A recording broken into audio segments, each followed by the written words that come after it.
हाँ जी बच्चों 12 सम देखो, find the value of angles x y z in each of the following. ठीक बच्चों, हाँ जी इच की करना वा भी जी फिगर तुहानू दी गई आ एक्स वाई जेड एंगल आप करने फाइंड करने। ठीक बच्चों, हम आप सॉल्व करांगे।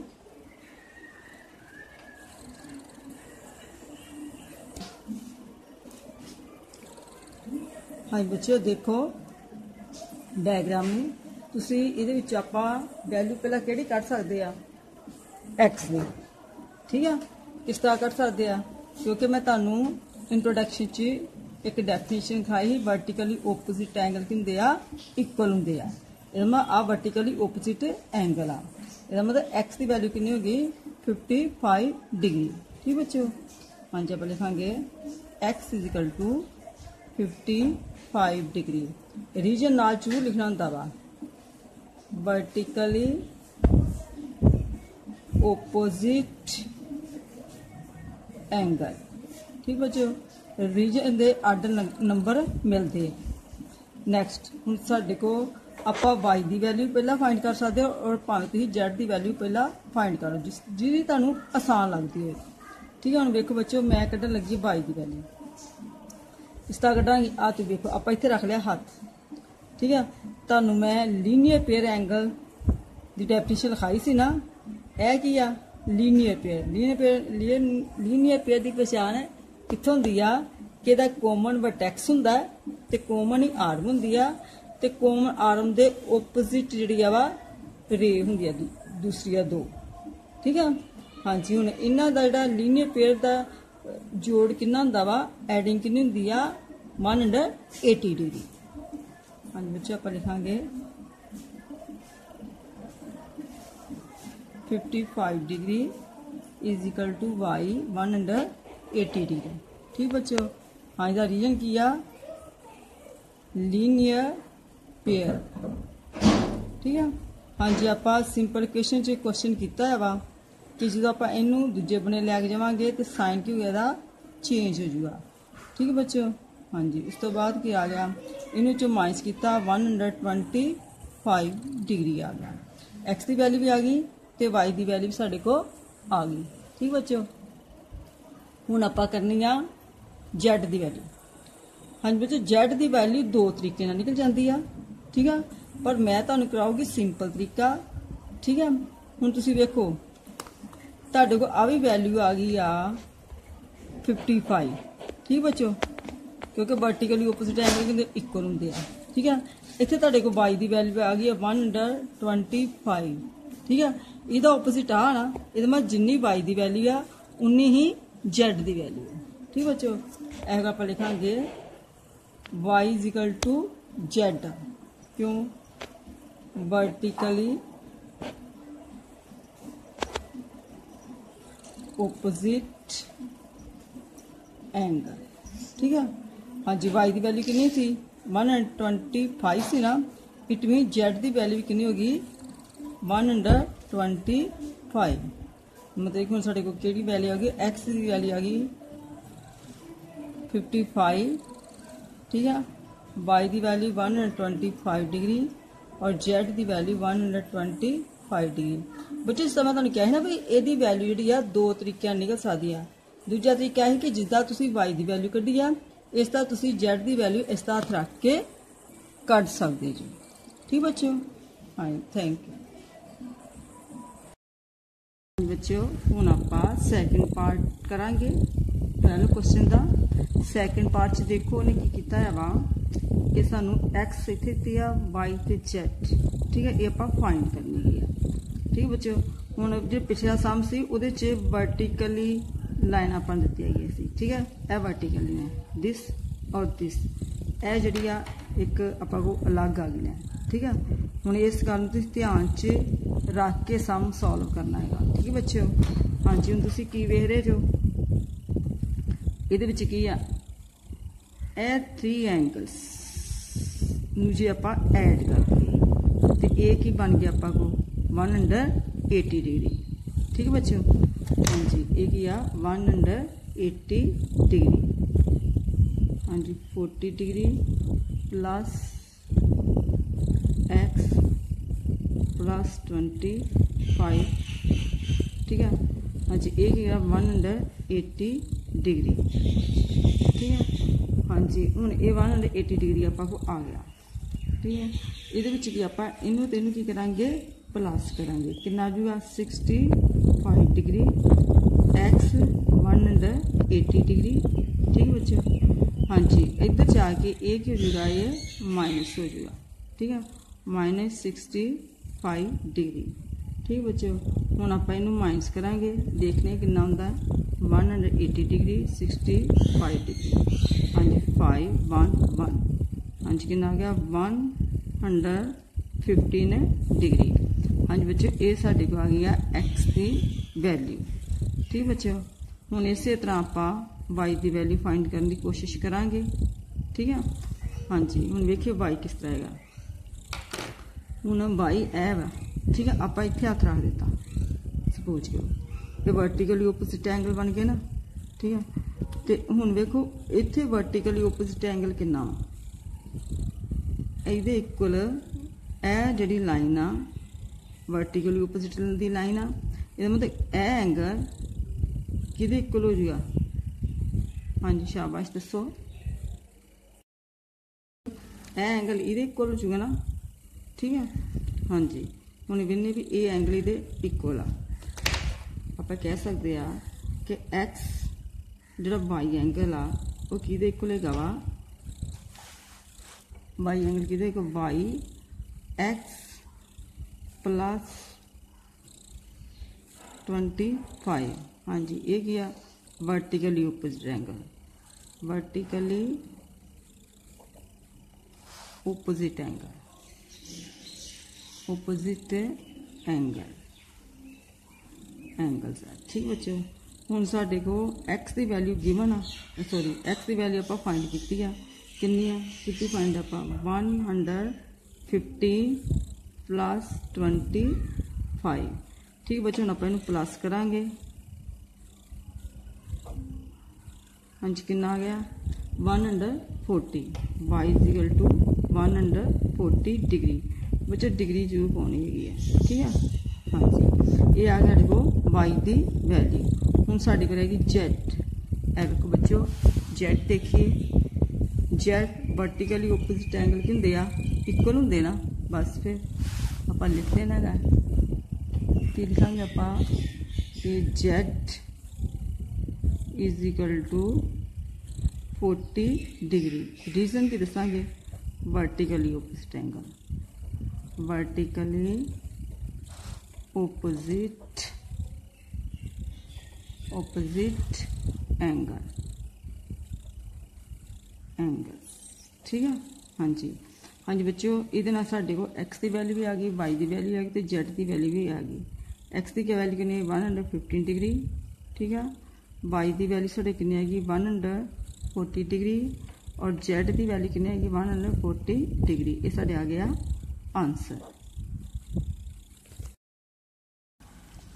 हाँ जी बच्चों, हुण आपां सम करांगे 13, ये फिलिंग दी ब्लैंक्स। हाँ जी बच्चों, ये जिहड़ी फिलिंग दी ब्लैंक्स है, ये तुसीं इंट्रोडक्शन पढ़ोगे तो तां ही तुहानूं इन्हां दे जवाब आउणगे, ठीक है। मैं सारा कुछ करवाया है वा। हाँ जी, फर्स्ट देखो, if two angles are complementary then the sum of their measures is, हाँ जी कितना होगा 90 डिग्री, ठीक बच्चे 90 डिग्री, 90 डिग्री नाल जरूर पाना है। फिर देखो एक बारी, if two angles are complementary then the sum of their measures is a 90 degree, ठीक है। इसी तरह सेकंड पार्ट आ, if two angles are supplementary then the sum of their measures is a 180 degree. ये मैं करवाया है सारा तुहानू डेफिनेशन दे विच, ठीक है। हाँ जी, ये हो गया। हुण third part, two angles formed a linear pair are, हाँ जी बच्चे, दो एंगल जो लीनियर पेयर की फॉर्म च होण उनकी बोलते हैं सप्लीमेंटरी, की बोलते हैं सप्लीमेंटरी सप्लीमेंटरी। ठीक बच्चों, हाँ जी, ये हो गया दा third part. Fourth part, if two adjacent angles are supplementary then form a. हाँ जी, कहता जे मतलब कि दो एडजस्टेड एंगल सप्लीमेंटरी होन तो उनकी बोल दिया ए लीनियर पेयर। की बोलना वा लीनियर पेयर, लीनियर पेयर। ठीक बच्चों, हाँ जी, आगे आ गया fifth part. Fifth part, if two lines intersect at a point. कहता जे दो लाइना एक पॉइंट ते इंटरसेक्ट कर दिया है then the vertically opposite angle are equal. की वा इक्वल। ठीक है, हाँ जी, next, if two lines intersect at a point. जे दो लाइना की कर दिया है एक पॉइंट इंटरसेक्ट कर दिया है and if one pair of vertically opposite angles are acute angles then the other pair of vertically opposite angles are की बनूंगा obtuse angle, obtuse angle, क्योंकि obtuse angles। ठीक बच्चों, हाँ जी, ਇਹਦੇ ਨਾਲ ਹੀ ਸਾਡੇ ਜਿਹੜਾ ਫਿਲਿੰਗ ਦੀ ਬਲੈਂਕਸ ਕੰਪਲੀਟ ਹੁੰਦੀ ਹੈ। ਠੀਕ ਬੱਚੋ, ਹੁਣ ਆਪਾਂ 14 ਸਮ ਕਰਾਂਗੇ। ਠੀਕ ਬੱਚੋ, ਹਾਂਜੀ ਬੱਚੋ ਦੇਖੋ 14 ਸਮ ਇਨ adjoining figure name the following pairs of angles। ठीक है, हाँ जी, फर्स्ट पार्ट हैगा एडजॉइंटिंग फिगर। पहले देख लो। ठीक है, एडजॉइंटिंग फिगर से की तुम देख रहे जो कि एरिया ए सी ते जिहड़ी बी टी ये वर्टिकल लाइना एक दूजे नूं ओ ते कट कर ली है। ठीक है बच्चों, ते आ ओ ई जिहड़ी ये की आ परपेंडिकुलर लाइन आ, जां इस तरह कह लो कि यह की ना बनता वा 90 डिग्री का इत्थे एंगल बनता वा। ठीक बच्चों, हाँ जी, हुण आपां इस क्वेश्चन नूं डायग्राम दे नाल ही सॉल्व करना वा। ठीक बच्चों, हाँ जी, पहला क्वेश्चन की उन्हें पूछा वा ऑब्ट्यूज वर्टिकली ओपोजिट एंगल्स। हाँ जी, ये की पूछा वा ऑब्ट्यूज वर्टिकली ओपोजिट एंगल्स पूछे आ। हाँ जी, हुण आपां डेफिनेशन के हिसाब नाल करांगे भी किहड़े किहड़े गया। हाँ जी, फर्स्ट मैं सॉल्व कर लगी आपां। ठीक बच्चों, हाँ जी, पहला हैगा जो फर्स्ट पार्ट। हाँ, फर्स्ट पार्ट हैगा angle A O D is equal to angle B O C. ठीक है, हाँ जी, इहदा सैकेंड पार्ट देखो कि हाँ जी किस तरह है। देखो ए ओ ते डी, ए ओ डी, दूजा की लिखा बी ओ सी। हाँ जी, क्योंकि देखो एड वा एड अक्यूट एंगल बनते पे। ठीक है, तो ए जड़े ऑब्ट्यूस एंगल बनते हैं किते वर्टिकली ओपोजिट एंगल से। ठीक है, जो एक मिनट मैं डायग्राम के थ्रू भी दिखादा, मतलब शेड करके ए देखो ए ऑब्ट्यूस बनते मतलब कि वड्डे बनते। ठीक है, उन्हें ऑब्ट्यूस एंगल पूछे, ए डे छोटे बनते, आप वड्डे लिखने ही वड्डे गया ए ओ डी ते बी ओ सी। ठीक है, फर्स्ट पार्ट होगा सैकेंड पार्ट। ठीक है, अगला क्वेश्चन पूछा एडजसेंट कंप्लीमेंटरी एंगल। ठीक है, कंप्लीमेंटरी आप दसने कंप्लीमेंटर 90 डिग्री वाला। ठीक है, पर वो की होए एडजस्टेंट लागवा हो। हाँ जी, देखो बच्चों ए देखो A angle E O A O B एक दूजे दे लागे ना, ते नाल इन्हां दोनों नूं आपां मतलब कि ऐड कर देंगे तो कितना बन जूगा कंप्लीमेंट 90 डिग्री बन जूगा। ठीक है बच्चों। हाँ जी ठीक है, हम आप लिखांगे इसका आंसर लिखांगे। हाँ जी EOA ठीक है, और AOB थर्ड पार्ट देखो की क्या है। अच्छा इक्वल सप्लीमेंटरी एंगल, आप सप्लीमेंटरी मतलब 180 डिग्री वाली एंगल्स इक्वल, ठीक है। ये बारे आप दसना है बच्चों, ठीक है। हम आप ये बारे दसांगे थर्ड पार्ट के विच।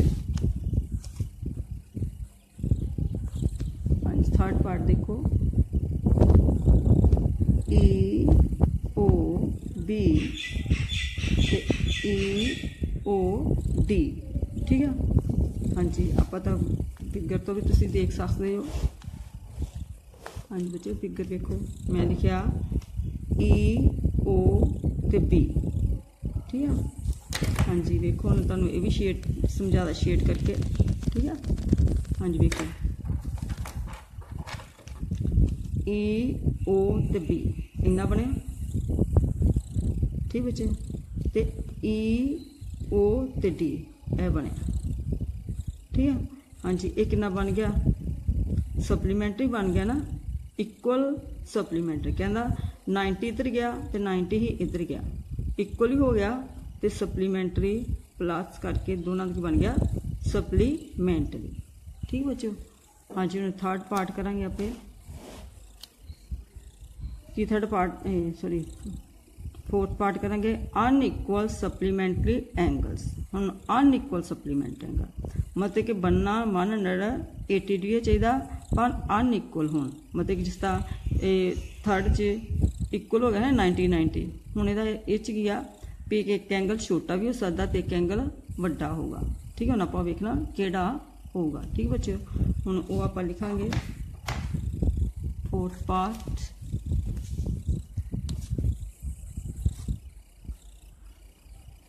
हाँ जी फोर्थ पार्ट है EOA ते EOC, ठीक बच्चों। हम तो आ वेखो डायग्राम के वेख लो,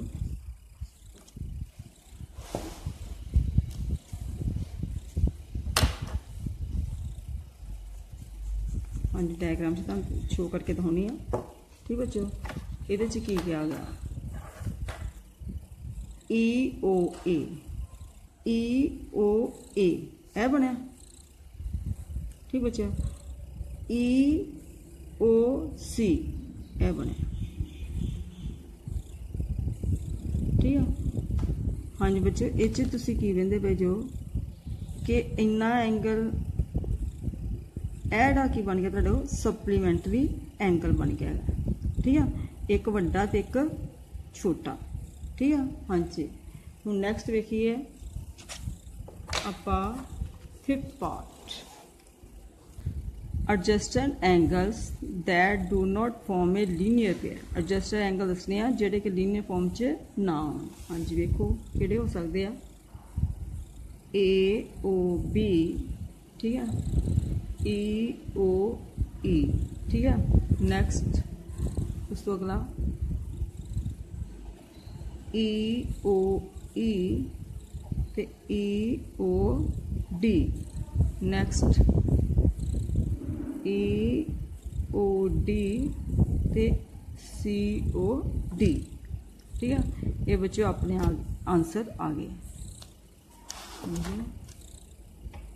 ठीक दिस है ना EOD ते COD, ठीक है। नाल ही अपनी 5.1 सारी एक्सरसाइज कंप्लीट होंदी आ, ठीक बच्चों। हुण इस तो बाद आपां करांगे 5.2 दी इंट्रोडक्शन।